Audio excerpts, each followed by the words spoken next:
Hi everyone, welcome back to my channel. ఈరోజు మన ఛానల్లో కొత్తగా రెసిపీ వచ్చేసి క్యాప్సికమ్ కర్రీ. తక్కువ ఇంగ్రీడియంట్స్ తోటి సింపుల్గా టేస్టీగా ఎలా చేసుకోవాలో చూద్దాం. ఇంకా లేట్ చేయకుండా రెసిపీలోకి వెళ్ళిపోదాం. స్టవ్ ఆన్ చేసి కడాయి పెట్టి అందులో 3 టేబుల్ స్పూన్స్ దాకా ఆయిల్ వేయాలి. ఆయిల్ హీట్ అయినాక ఆవాలు జీలకర్ర వేసుకొని కొద్దిగా చిటపటలాడనివ్వాలి. సన్నగా కట్ చేసి పెట్టుకున్న ఆనియన్స్ వేసుకోవాలి. అండ్ ఇందులో పచ్చిమిర్చి ఆప్షనల్, మీ ఇష్టం ఉంటే ఏం లేకపోతే లేదు. నేను ఇక్కడ రెండే వేసాను. అది వేసినాక కొద్దిగా ఫ్రై అయినాక అల్లం వెల్లుల్లి పేస్ట్ వేసుకొని పచ్చివాసన పోయే వరకు ఫ్రై చేసుకోవాలి.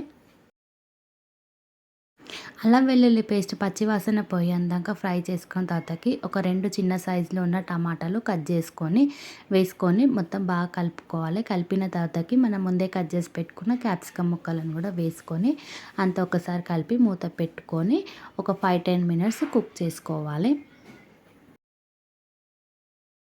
5 నిమిషాల తర్వాతకి మూత తీసి అందులో రుచికి సరిపడా ఉప్పు, 1/2 టీ స్పూన్ పసుపు, మీ కారానికి తగ్గినంత కారం, 1/2 టీ స్పూన్ జీలకర్ర పౌడర్, 1/2 టీ స్పూన్ ధనియాల పౌడర్ వేసి అంతా ఒకసారి బాగా కలుపుకోవాలి. ఇక్కడ వీడియో క్లిప్లో చూపిస్తున్నట్టు నీట్గా కలుపుకోవాలి. ఇలా అంతా ఒకసారి బాగా కలుపుకోవాలి. ఇలా కలిపిన తర్వాతకి మూత పెట్టి ఆయిల్ అనేది కొద్దిగా సపరేట్ అయ్యే వరకు మనము కుక్ చేసుకోవాలి. క్యాప్సికమ్ అనేది ఆయిల్లో మొత్తము ఉడికేటట్లా చూసుకోవాలి. సెమీ సాఫ్ట్ ఉడికేటట్లా చూసుకొని మధ్య మధ్యలో మూత తీసి కలుపుతూ ఉండాలి.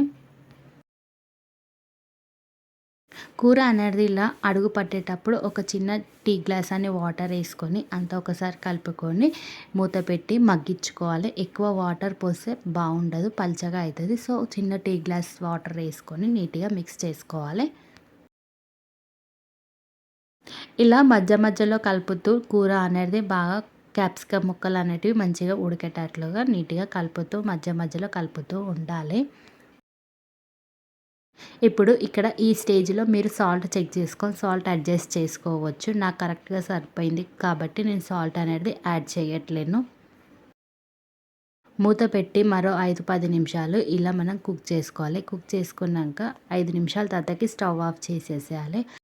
అంతే అండి, తక్కువ ఇంగ్రీడియంట్స్ ఉంటే సింపుల్ అండ్ టేస్టీగా easy process capsicum curry. And మీరు కూడా ట్రై చేయండి. మీకు ఎలా వచ్చిందో నాకు కింద కామెంట్ సెక్షన్లో కామెంట్ చేయండి. ఇలాంటి ఎన్నో వీడియోస్ కోసం నా ఛానల్ని సబ్స్క్రైబ్ చేసుకోండి. Please press the bell icon for more updating videos. Thank you all.